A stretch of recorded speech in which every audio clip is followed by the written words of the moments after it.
Welcome students. सो आज हम करेंगे क्लास 11th का जो हमने चैप्टर नंबर 2 स्टार्ट किया हुआ है रिलेशन एंड फंक्शंस, उसकी last exercise that is exercise 2.3।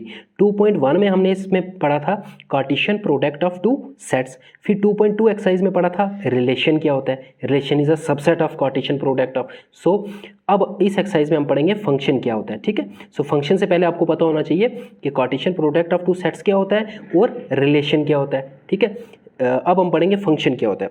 So function को समझने के लिए फंक्शन क्या होगा, फंक्शन कुछ नहीं होता है, function is a special type of relation. Relation, कुछ रिलेशंस फंक्शंस होते हैं और कुछ रिलेशन फंक्शंस नहीं होते। It means it is a type of relation, ये रिलेशन की ही टाइप है। ठीक है, बट स्पेशल कुछ रिलेशन ऐसे होते हैं जो स्पेशल टाइप ऑफ रिलेशन, उन्हीं को फंक्शन बोलते हैं। पहले तो ये बात अपनी याद रखनी है, function is a special type of relation. So function कुछ नहीं, फंक्शन रिलेशन ही होता है। जो रिलेशन होते हैं ना, उन रिलेशन में से कुछ फंक्शन होते हैं और कुछ नहीं होते हैं। इसका मतलब फंक्शन जो है वो एक स्पेशल टाइप ऑफ रिलेशन है। कौन सा रिलेशन, अब कौन सा रिलेशन फंक्शन होगा और कौन सा रिलेशन फंक्शन नहीं होगा वो डिपेंड करेगा एक कंडीशन पे। वो कंडीशन क्या है, a relation F from a set A to a set B is said to be a function.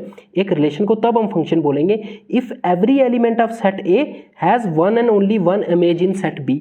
इसका क्या मीनिंग हुआ, देखो suppose we have two sets, एक सेट है हमारे पास A जिसके एलिमेंट्स हैं 1 and 2 और एक सेट है हमारे पास B जिसके एलिमेंट्स हैं 3, 4, 5 and 6। ओके, अब हम मैपिंग से समझेंगे कि फंक्शन क्या होता है। सपोज ये मैंने ए सेट को रिप्रेजेंट किया, इसमें कौन कौन से एलिमेंट हैं 1 and 2, और ये मैंने सेट B को रिप्रेजेंट किया, यहाँ पे सेट B में कौन कौन से एलिमेंट हैं वो लिख दो यहाँ पे 3, 4, 5, 6। अब रिलेशन कैसे बनाते हैं हम, दो सेट्स के बीच में रिलेशन कैसे बनता है, रिलेशन में हम ऑर्डर पेयर लिखते हैं जिसमें फर्स्ट एलिमेंट ए का होता है और सेकंड एलिमेंट बी का होता है और दोनों एलिमेंट के बीच में कुछ ना कुछ रिलेशन होता है ना। पहले तो कार्टेशियन प्रोडक्ट लिखते हैं हम। कार्टेशियन प्रोडक्ट कैसे लिखते हैं, वो सारे ऑर्डर पेयर जिनमें फर्स्ट एलिमेंट ए को बिलोंग करेगा और सेकंड एलिमेंट बी को बिलोंग करेगा, उस कार्टेशियन प्रोडक्ट का ही सबसेट होता है रिलेशन, और उन रिलेशन में से कुछ रिलेशन फंक्शन हो जाएंगे। ठीक है, अब कौन से रिलेशन फंक्शन होंगे वो बताने जा रहा हूँ। अब सपोज मैंने यहाँ पे एक रिलेशन ड्रा किया, 1 को मैंने ज्वाइन किया 4 के साथ, 1 का रिलेशन मैंने बताया 4 के साथ, और 2 का रिलेशन सपोज बता दिया 6 के साथ। ठीक है, अब ये एक तरह का रिलेशन ही है। ठीक है, ये अभी एक तरह का रिलेशन है और इसमें कौन से दो ही ऑर्डर पेयर आएंगे, 1, 4 और 2, 6। अब क्वेश्चन ये है कि क्या ये रिलेशन फंक्शन है कि नहीं है। Yes it is a relation, yes it is a function. Why, function की क्या डेफिनेशन थी, कोई भी रिलेशन तभी फंक्शन होगा जब ए सेट का हर एक एलिमेंट, ए सेट के हर एक एलिमेंट की एक ही इमेज होगी, किसमें, सेट बी में। इमेज क्या होता है, जिसके साथ इसका ऑर्डर पेयर बनता है वो इसकी इमेज होती है। जैसे यहाँ पे 1 की इमेज 4 है और 2 की इमेज 6 है।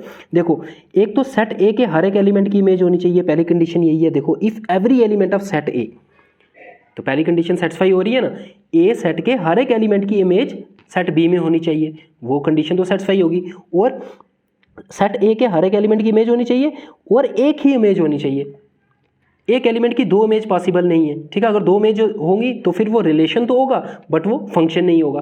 ठीक है, इस केस में देखो 1 की इमेज 4 है, सो 1 की एक ही इमेज है यहाँ पे, 2 की इमेज 6 है, सो 2 की भी एक ही इमेज है, so this is a function. अब मैं एक एग्जांपल और लिखता हूँ। अब मैं 1 को 5 के साथ भी मैंने इसको रिलेट कर दिया। सो अब रिलेशन में कौन कौन से एलिमेंट्स आएंगे, 1, 4 भी आएगा, ओके, 1, 5 भी आएगा और 2, 6 आएगा। अब ये रिलेशन तो है but it is not a function, why, क्योंकि 1 की दो इमेजेस हो चुकी हैं। 1 की एक इमेज आ गई 4, एक इमेज आ गई 5। देखो, पहली कंडीशन तो सेटिस्फाई कर रहा है कि ए सेट के सारे एलिमेंट्स की इमेज सेट बी में होनी चाहिए, वो कंडीशन यहाँ पे सेटिस्फाई है। लेकिन दूसरी कंडीशन को ये सेटिस्फाई नहीं कर रहा कि हर एक एलिमेंट की इमेज तो बी में होनी चाहिए, बट हर एक एलिमेंट की कितनी इमेज होनी चाहिए, एक ही इमेज होनी चाहिए। बट यहाँ पे 1 की कितनी इमेजेस है, 2 इमेजेस है। सिमिलरली एक रिलेशन और डिराइव करता हूँ, वो भी फंक्शन नहीं होगा। सपोज ये सेट ए और ये सेट बी, सेट ए में एलिमेंट है 1, 2 और बी में 3, 4, 5, 6। मैंने क्या किया, 1 को मैप कर दिया 4 के साथ और 2 को किसी के साथ मैप नहीं किया। सो रिलेशन क्या बन जाएगा, इस रिलेशन में एक ही एलिमेंट आएगा, दैट इज 1, 4, ये वाला ऑर्डर पेयर आएगा। अब क्या ये रिलेशन फंक्शन है, नो इट इज़ नॉट। ये रिलेशन तो है बट ये फंक्शन नहीं है। वाई, क्योंकि सेट ए के सारी किसी रिलेशन को फंक्शन होने के लिए पहली कंडीशन यही है कि सेट ए के सारे एलिमेंट्स की इमेज होनी चाहिए बी के साथ। मतलब सेट ए का हर एक एलिमेंट का ऑर्डर पेयर होना चाहिए, लेकिन यहाँ पे देखो सिर्फ 1 का ऑर्डर पेयर है, सिर्फ 1 की इमेज है 4, 2 की कोई इमेज है ही नहीं बी में। इसका मतलब ये भी जो है फंक्शन नहीं होगा। सो फंक्शन किसी रिलेशन, कोई रिलेशन फंक्शन कब होगा, उसकी दो कंडीशन है। फर्स्ट कंडीशन, सेट ए के जितने भी एलिमेंट्स हैं उन सब की इमेज होनी चाहिए सेट बी में, और सेट ए में जितने भी एलिमेंट हैं उनकी कितनी इमेजेस होनी चाहिए, एक एक इमेज ही होनी चाहिए। किसी यहाँ पे देखो दोनों सेट्स, दोनों एलिमेंट्स की इमेज है इस सेट में, बट ये रिलेशन फिर फंक्शन क्यों नहीं बना, क्योंकि ए की 2 इमेजेस हैं, इसलिए ये फंक्शन नहीं बना। ये फंक्शन था क्योंकि इसमें 1 4 के साथ था और 2 6 के साथ था। So what is a function? अब फंक्शन क्या होगा? A relation f from a set A to a set B is said to be a function if every element of set A has one and only one image in set B. So कोई भी relation function तब बनेगा जब उसमें set A का हर एक element की image होगी B में और हर एक एलिमेंट की एक ही इमेज होगी। ठीक है, ध्यान से सुनो, हर एक एलिमेंट की इमेज होगी सेट B में, सेट A के हर एक एलिमेंट की इमेज होगी सेट B में। एंड सेकंड कंडीशन, सेट ए के हर एक एलिमेंट की इमेज तो होगी, बट कितनी इमेज होगी, एक इमेज होगी। हर एक एलिमेंट की एक एक इमेज होनी चाहिए, मतलब हर एक एलिमेंट का ऑर्डर पेयर एक ही बार बना सकते हो। कहीं पे यहाँ पे जहाँ भी यहाँ पे कहीं पे अगर आपको कोई पहला नंबर रिपीट दिखा तो समझ आना वो फंक्शन नहीं होगा। ठीक है, क्योंकि यहाँ पे देखो 1 की इमेज 4, 1 की इमेज 5, सो एक की एलिमेंट की 2 images, which is not possible. So this is not a function. So function,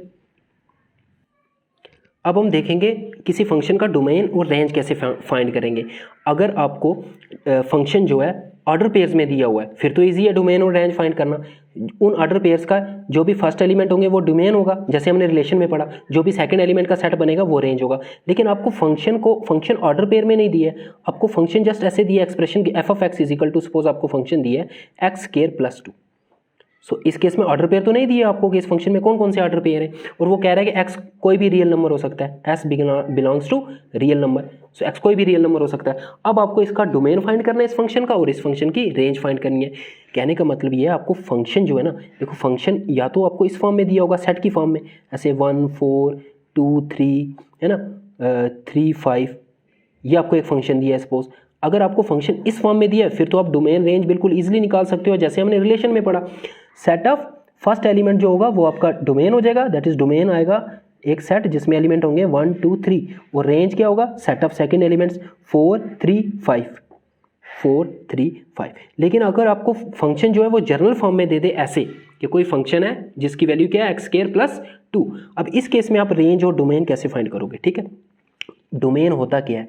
domain होता है जो एक्स की वैल्यू हम पुट करते हैं। ठीक है, इस फंक्शन में जो भी एक्स की वैल्यू पुट करने पे एक्स की वो वाली वैल्यूज जिन पे ये फंक्शन डिफाइंड होगा। सो एक्स की वो वाली वैल्यूज जिन पे ये फंक्शन डिफाइंड होगा, वो सारी एक्स की वैल्यूज आपका क्या हो जाएगा, वो आपका हो जाएगा डोमेन।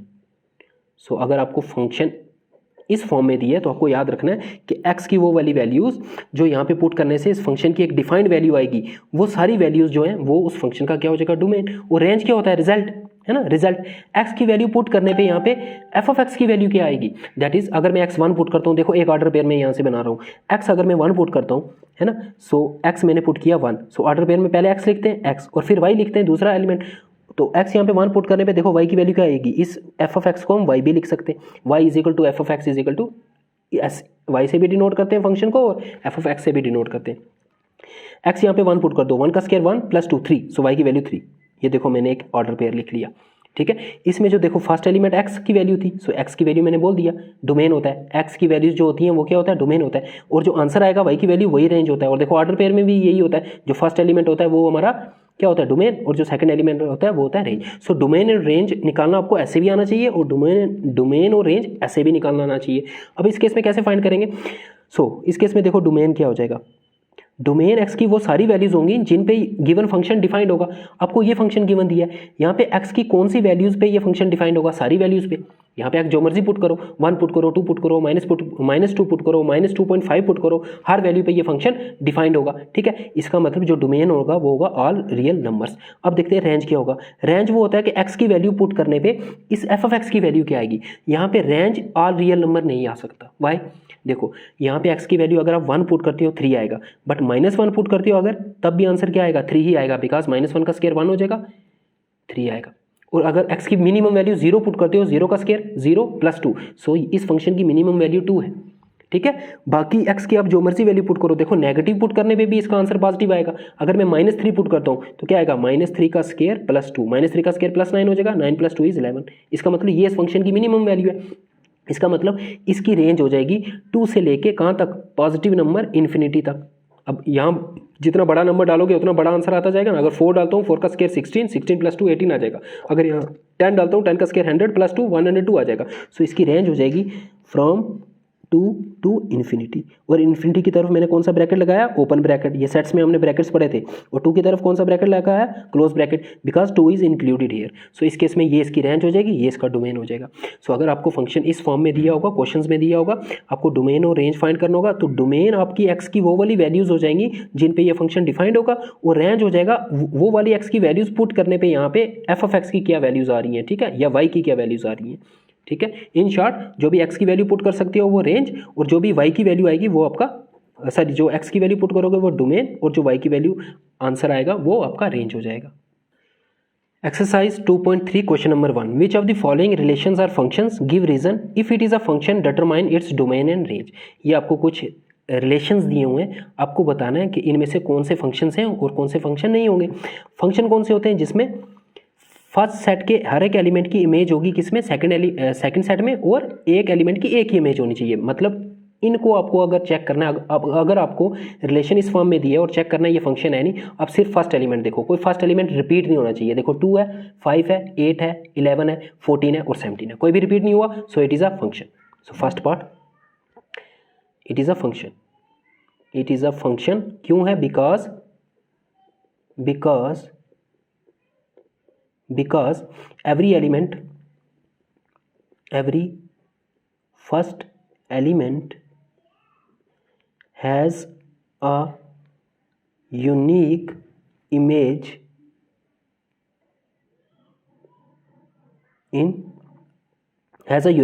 ठीक है, हर एक फर्स्ट एलिमेंट की यूनिक इमेज है। ठीक है, देखो इसकी भी एक ही इमेज है 1, 5 की भी एक ही इमेज है 1, 8 की भी एक ही इमेज है। ठीक है ना, यहाँ कोई एलिमेंट रिपीट नहीं होना चाहिए, यहाँ पे रिपीट हो सकता है। देखो मैपिंग में मैंने क्या बताया था, अगर यहाँ पे आपके पास है 1 और 2, यहाँ देखो, अगर मैं क्या करता हूँ, एक एग्जांपल रहेगी थी इनमें, एक ऐसा भी केस बन सकता है 1 2 3 4 5 6, कैसा केस, ये सेट ए है, ये सेट बी है। ठीक है, ए को मैंने मैप कर दिया 3 के साथ और 2 को भी मैप कर दिया 3 के साथ। अब मुझे बताओ इसमें क्या ऑर्डर पेयर आएंगे, इस रिलेशन में ऑर्डर पेयर आएंगे 1 3 और दूसरा आएगा 2 3। क्या ये फंक्शन होगा कि नहीं होगा, मुझे बताओ। यस, ये भी फंक्शन होगा, बिकॉज ये भी दोनों कंडीशन को सेटिस्फाई कर रहा है। दोनों कंडीशन क्या, एक तो सेट ए के सारे एलिमेंट की इमेज होनी चाहिए, सेट ए में 2 ही एलिमेंट थे 1 और 2, देखो दोनों की इमेज है, और दोनों की एक एक इमेज होनी चाहिए। तो 1 की देखो, 1 की भी एक ही इमेज है और 2 की भी एक ही इमेज है। अब चाहे वो इमेज सेम हो चाहे डिफरेंट हो, बस एक इमेज होनी चाहिए।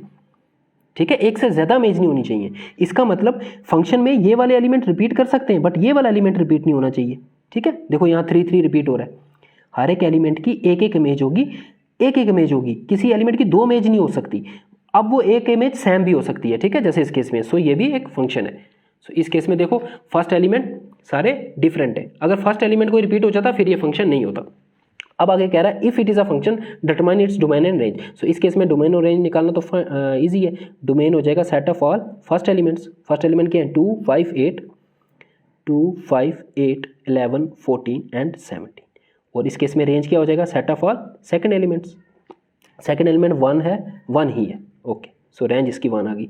सेकंड पार्ट में अगेन देखो यहाँ पे कोई एलिमेंट रिपीट तो नहीं हो रहा, 2 4 6 8 10 12 14, यहाँ भी नहीं रिपीट हो रहा, तो ये भी क्या है, function. It is a function. अगर रीजन सेम लिखना है, because every first element has a unique image. और इसका डोमेन क्या हो जाएगा, इस केस में डोमेन क्या हो जाएगा, डोमेन होता है set of all first elements 2 4 6 8 10 12 and 14। और रेंज क्या हो जाएगा इसका, range will be equal to set of all second elements 1 2 3 4 5 6 and 7। अब थर्ड पार्ट देखो, ये फंक्शन है कि नहीं, यहाँ पे कोई एलिमेंट रिपीट नहीं होना चाहिए। 1 1 देखो रिपीट हो गया।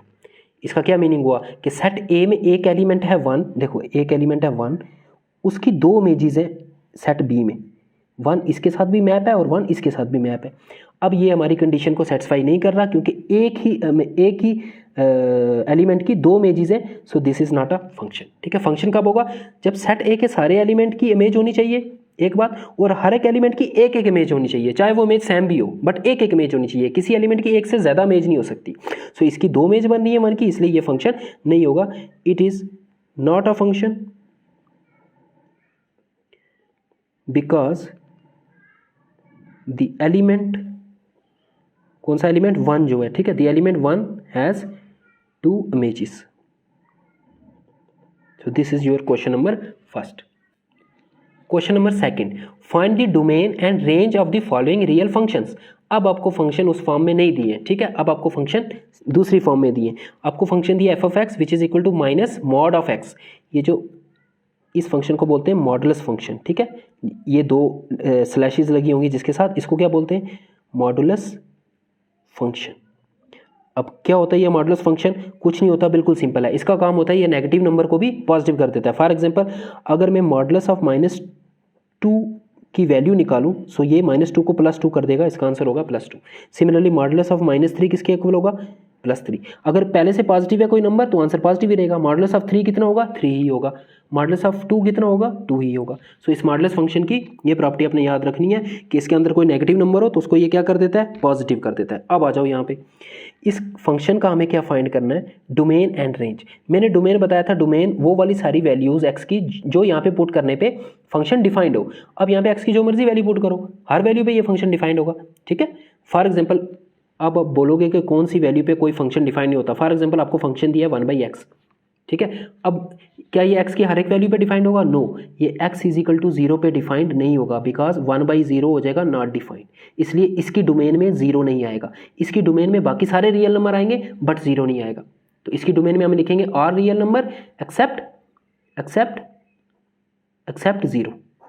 इसका डोमेन ये हो जाएगा, ठीक है। अब इसका डोमेन क्या होगा? अब यहाँ x की जो मर्जी वैल्यू पुट करो, एफ ऑफ एक्स की वैल्यू हमेशा डिफाइंड होगी। 1 पुट करोगे तो क्या आएगा आंसर? देखो एफ ऑफ एक्स क्या दिया आपको? एफ ऑफ एक्स दिया आपको माइनस मॉडुलस ऑफ एक्स। अगर मैं यहाँ 1 पुट करता हूँ तो माइनस मॉडुलस ऑफ 1 आ जाएगा, मॉडुलस ऑफ 1 हो जाएगा और -1 आ गया आपका आंसर, ठीक है। ये माइनस बाहर दिया है, ठीक है, ये माइनस तो बाहर है ना। अगर मैं -1 पुट करता हूँ तब भी आंसर -1 ही आएगा। देखो एक माइनस बाहर है और अंदर में x की जगह -1 पुट कर रहा हूँ। अब ये मॉडुलस इस -1 को +1 कर देगा, बट एक माइनस तो पहले से बाहर है, यहाँ भी आंसर क्या आएगा? -1 आएगा।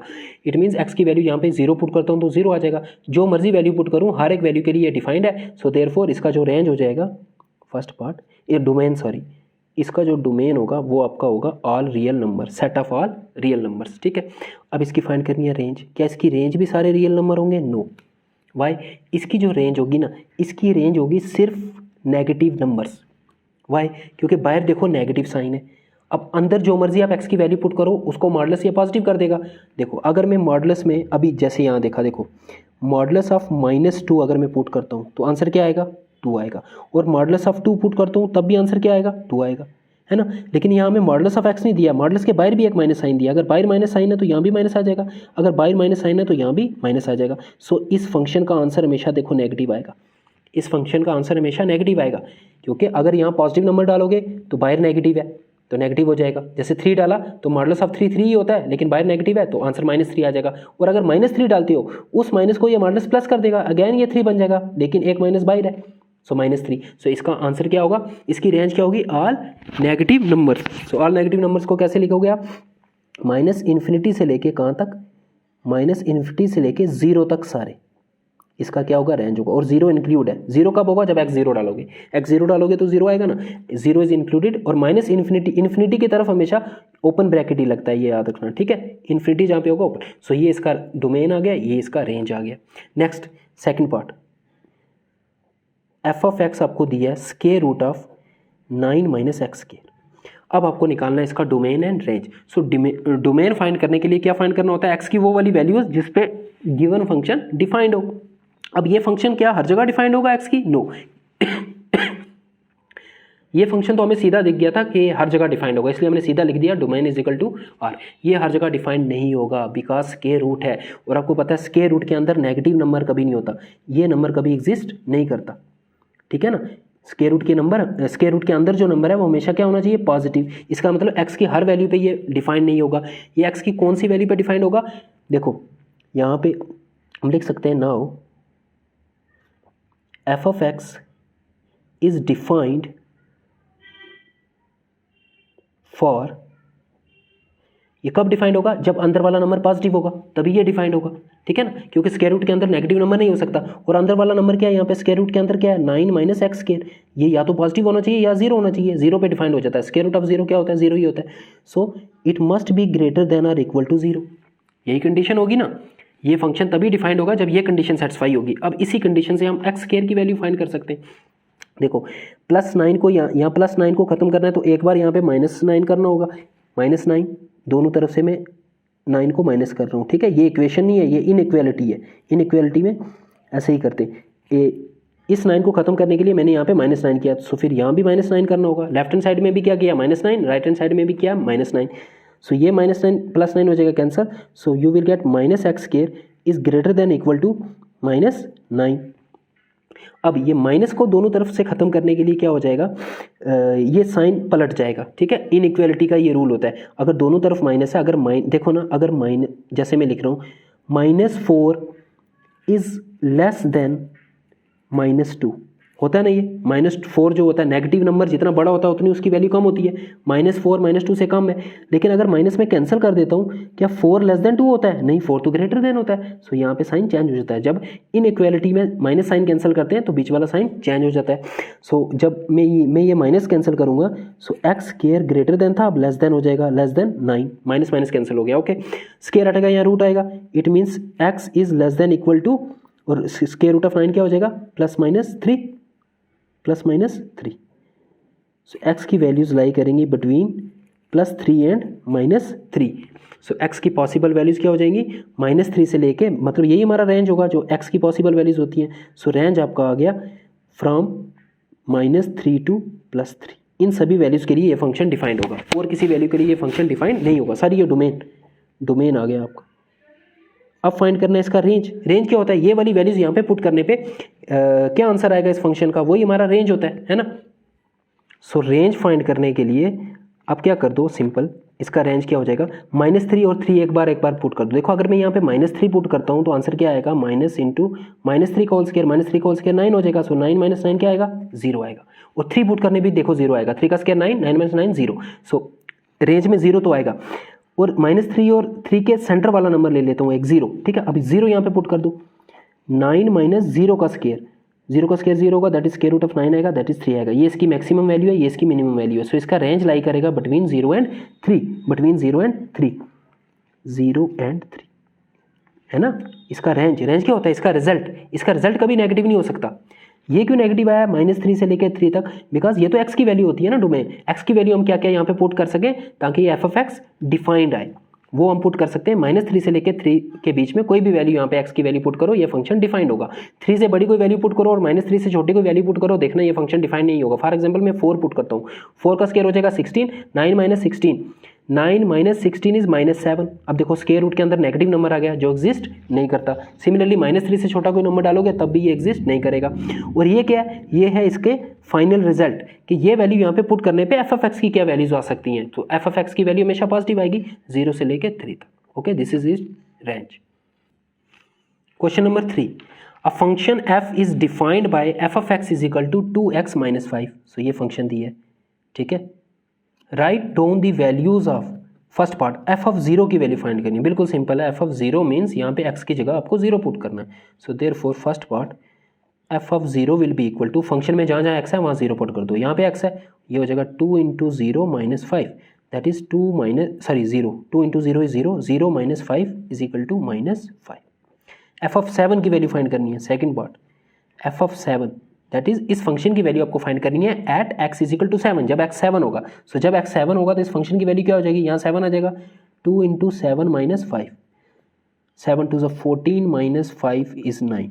थर्ड पार्ट f ऑफ आपको फाइंड करना है -3। सो x जहाँ पे है वहाँ पे -3 आ जाएगा, 2 × x की जगह आप -3 पुट कर दो और साथ में -5, -3 × 2 is -6, -6 - 5 is -11। Question number 4, the function t which maps temperature, maps means relation बता रहा है वो, ठीक है। Maps temperature in degree Celsius into temperature in Fahrenheit is defined bye, ये आपको एक फंक्शन दिया है टी ऑफ सी, ठीक है। इसमें कांस्टेंट ऑफ सी है ना, देखो जब कांस्टेंट सॉरी वेरिएबल, जब वेरिएबल एक्स होता है तो फंक्शन को एफ ऑफ एक्स लिखते हैं, ठीक है। एफ से डिनोट करो फंक्शन को, टी से जिस मर्जी लेटर से, और यहाँ पे वो वेरिएबल होता है जो उस एक्सप्रेशन में होगा। यहाँ पे वेरिएबल अब सी है तो इसलिए यहाँ ब्रैकेट में भी क्या आएगा, सी आएगा। और इस फंक्शन को मैंने टी से इसलिए डिनोट किया क्योंकि ये टेम्परेचर का है ना। सो अगर आपको डिग्री सेल्सियस को फ़ारेनहाइट में कन्वर्ट करना है, सो ये रिलेशनशिप होता है, साइंस में आपने पढ़ा भी होगा, ठीक है। अगर आपको डिग्री सेल्सियस में से टेम्परेचर, फॉर एग्जांपल मैं आपको पूछूं कि 30 डिग्री सेल्सियस टेम्परेचर को फ़ारेनहाइट में कन्वर्ट करो, सो इस फॉर्मूले में आप सी की जगह 30 पुट कर दोगे और इसको सिंप्लीफाई करके जो भी आंसर आएगा वो टेम्परेचर इन फ़ारेनहाइट हो जाएगा। अब आपको फाइंड करने के लिए क्या बोला है, टी ऑफ जीरो की वैल्यू। सो जहाँ जहाँ सी होगा वहाँ जीरो पुट कर दोगे। First part, T of zero will be equal to, देखो टी ऑफ सी इसके इक्वल है तो टी ऑफ जीरो किसके इक्वल होगा, जहाँ जहाँ सी है वहाँ जीरो आ जाएगा। So 9 into zero upon 5 plus 32, ये पूरी टर्म जीरो हो जाएगी, यू विल गेट 32 फ़ारेनहाइट। सो अगर टेम्परेचर डिग्री सेल्सियस में 0 डिग्री सेल्सियस है तो फ़ारेनहाइट में कितना हो जाएगा, 32 फ़ारेनहाइट हो जाएगा, ये कहने का मतलब है।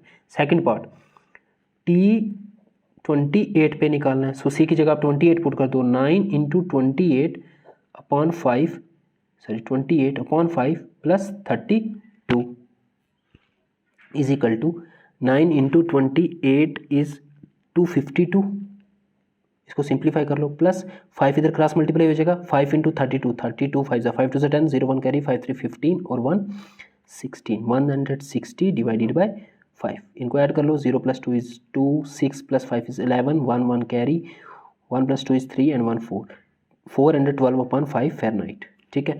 Third part is T of -10 find करना है आप, टी ऑफ -10। सो जहाँ पे सी है वहाँ पे -10 पुट कर दो इस एक्सप्रेशन में, 9 टाइम्स -10 अपॉन 5 प्लस 32, 5 2 ज़ा 10 काट सकते हैं हम, यहाँ बचा -2 into 9 is -18 plus 32, -18 plus 32 is 14, so 14 Fahrenheit आ जाएगा। फोर्थ पार्ट में आपको फाइंड करना है the value of C when T of C is equal to, अब टी ऑफ सी पूरे फंक्शन की वैल्यू दी है 212, ठीक है। आपको क्या दिया है, टी ऑफ सी की वैल्यू दी है 212, बट टी ऑफ सी किसके इक्वल है, खुद टी ऑफ सी तो खुद इसके इक्वल है। सो टी ऑफ सी की जगह ये वैल्यू पुट कर दो, 9c upon 5 plus 32 is equal to 212। यहाँ से आपको सिंप्लीफाई करके सी की वैल्यू फाइंड करनी है, विच इंप्लाइज दैट 32 प्लस का उधर जाके माइनस हो जाएगा, you will get 212 minus 32, which implies that 9c upon 5 is equal to 212 minus 32 is 180। अब 5 डिवाइड हो रहा है इधर मल्टीप्लाई हो जाएगा और 9 डिवाइड हो जाएगा, so c will be equal to 180 into 5 divided by 9, 9 2 ज़ा 18, 20, 25 ज़ा 100, so c is equal to 100। Question number 5, find the range of each of the following functions. कुछ फंक्शंस दिए आपको, रेंज फाइंड करनी है, ओके। रेंज क्या होता है, डोमेन होता है x की वो वाली वैल्यूज़ जो यहाँ पे पुट करने पे ये फंक्शन डिफाइंड है, और रेंज होता है x की वैल्यू पुट करने पे जो इस पूरे फंक्शन की वैल्यूज़ होंगी, values of functions which are defined, वो होता है आपका रेंज। सो फर्स्ट पार्ट आपको फंक्शन दिया हुआ है F of X is equal to 2 minus 3x, और डोमेन आपको यहाँ इस क्वेश्चन में पहले से दिया हुआ है, देखो दिया हुआ है ना, x belongs to real number and x is greater than 0। x की वैल्यूज़ को ही हम डोमेन बोलते हैं, x की वैल्यूज़ को ही हम डोमेन बोलते हैं, और x की वैल्यू यहाँ पे पुट करने पे इस पूरे एक्सप्रेशन की जो वैल्यूज़ आएंगी उसको हम रेंज बोलते हैं, है ना। सो x की वैल्यू आपको पहले से दी हुई है, इसका मतलब आपको डोमेन पहले से गिवन है। इसी डोमेन को यूज़ करके देखना मैं रेंज फाइंड कर लूँगा। कैसे, डोमेन आपको क्या दिया है कि x इज ग्रेटर देन 0 है, सो आपको जो दिया है वहीं से हम स्टार्ट कर रहे हैं, here x is greater than 0। अब इसी इनइक्वालिटी को मैं सिंप्लीफाई करके यहाँ पे लेफ्ट हैंड साइड में ये क्वांटिटी लानी है मुझे, 2 माइनस 3x, ठीक है। सो पहले 3 से मल्टीप्लाई करना होगा, बोथ साइड 3 से मल्टीप्लाई कर दिया मैंने, यहाँ हो जाएगा 3x इज ग्रेटर देन 0 को 3 से मल्टीप्लाई करेंगे तो 0 ही होगा। अब माइनस साइन यहाँ पे लाना है क्योंकि यहाँ पे 3x के साथ माइनस साइन है, और जब माइनस साइन लेते हैं मैंने बताया था, माइनस साइन जब लूँगा मैं बोथ साइड बीच वाला साइन जो है चेंज हो जाएगा। जैसे माइनस साइन कैंसिल करने पे भी बीच वाला साइन चेंज हो जाता है इनइक्वालिटी में, सिमिलरली माइनस साइन वापस लाने में भी बीच वाला साइन चेंज हो जाएगा। अब ये ग्रेटर देन है, अब ये लेस देन 0 हो जाएगा, ओके। अब क्या करना है, 2 चाहिए मुझे +2, तो एक बार +2 इधर कर दूंगा, एक बार +2 इधर कर दूंगा। सो यहाँ 2 आ गया, 2 minus 3x is less then, और यहाँ भी 0 में +2 करना पड़ेगा। सो 2 minus 3x is less then 0 + 2 2 ही होगा। सो निकल गया रेंज। ये 2 माइनस 3x क्या है, 2 माइनस 3x तो यही फंक्शन है ना, और इसी फंक्शन की जो वैल्यूज़ होती हैं, जो पॉसिबल वैल्यूज़ होती हैं, वही तो हमारा रेंज होता है। एक्स की वैल्यूज़ जो यहाँ पे पुट करता हूँ वो हमारा डोमेन होता है और फंक्शन की जो वैल्यूज़ होती हैं वो हमारा रेंज होता है। सो ये फंक्शन की वैल्यू मैंने निकाल दी, फंक्शन हमेशा 2 से कम होगा, दैट इज़ इसकी जगह मैं एफ ऑफ एक्स लिख सकता हूँ because this is the function 2 - 3x F of x के इक्वल है। सो फंक्शन की वैल्यू हमेशा 2 से कम होगी, दैट मीन्स इसका जो रेंज होगा, फंक्शन की वैल्यूज़ को ही रेंज बोलते हैं, वो क्या होगा 2 से कम होगा हमेशा, दैट मीन्स -∞ से लेके 2 तक। 2 से कम मतलब 2 से पीछे वाली वैल्यूज़ 1 0 नेगेटिव वाले सारे नंबर, फिर -∞ तक। सो -∞ से लेके 2, और यहाँ पे सिर्फ लेस देन का साइन है, इक्वल टू नहीं है, इसलिए 2 के साथ भी ओपन ब्रैकेट आएगा और इन्फिनिटी के साथ तो हमेशा ओपन ब्रैकेट ही आता है। सेकंड पार्ट में आपको फंक्शन दी है F of X is equal to X square plus 2 और दिया X is a real number, और यहाँ पे आपको रेंज नहीं दी, एक्स की क्या क्या पॉसिबल वैल्यूज़ हैं वो नहीं दी, एक्स कोई भी रियल नंबर हो सकता है, लेकिन हमें पता है, वी नो दैट, मैं एक कंडीशन यूज़ करने जा रहा हूँ यहाँ पे कि एक्स स्क्वायर जो होता है ना वो हमेशा greater than and equal to 0 होता है ना, क्योंकि इस पर स्क्वायर है। अगर यहाँ पे एक्स की वैल्यू मैं 1 भी डालता हूँ, 1 का स्क्वायर भी 1 होता है और -1 का स्क्वायर भी +1 होता है। इसका मतलब अगर यहाँ पे स्क्वायर है तो इसका जो आंसर होगा, एक्स स्क्वायर का जो आंसर होगा वो या तो 0 के इक्वल होगा। 0 के इक्वल कब होगा, जब एक्स 0 रखूंगा, 0 का स्क्वायर 0, और बाकी सारे नंबर्स के लिए इसकी वैल्यू ग्रेटर देन 0 होगी, that means X square is always greater than equal to 0। ये तो कॉमन सी बात है, ये हमें पता था। अब मुझे यहाँ तक पहुँचना है और एक्स स्क्वायर में यहाँ क्या है +2, सो +2 बोथ साइड कर दो। सो एक्स स्क्वायर +2 इस तरफ भी कर दिया और 0 +2 इस तरफ भी कर दिया। So X square +2 is greater than equal to 0 + 2 is 2, और यही तो मुझे फाइंड करना था। एक्स स्क्वायर +2 क्या है, एक्स स्क्वायर +2 तो यही फंक्शन है। सो इस फंक्शन की जो वैल्यूज़ होती हैं, इस फंक्शन की जो पॉसिबल वैल्यूज़ होती हैं वही हमारा रेंज होता है। सो इस फंक्शन की पॉसिबल वैल्यूज़ मैंने फाइंड कर ली, इस फंक्शन की पॉसिबल वैल्यूज़ होंगी 2 = 2 और greater than 2, that is I can write here x + 2 की जगह हम क्या लिख सकते हैं, F of X is greater than equal to 2।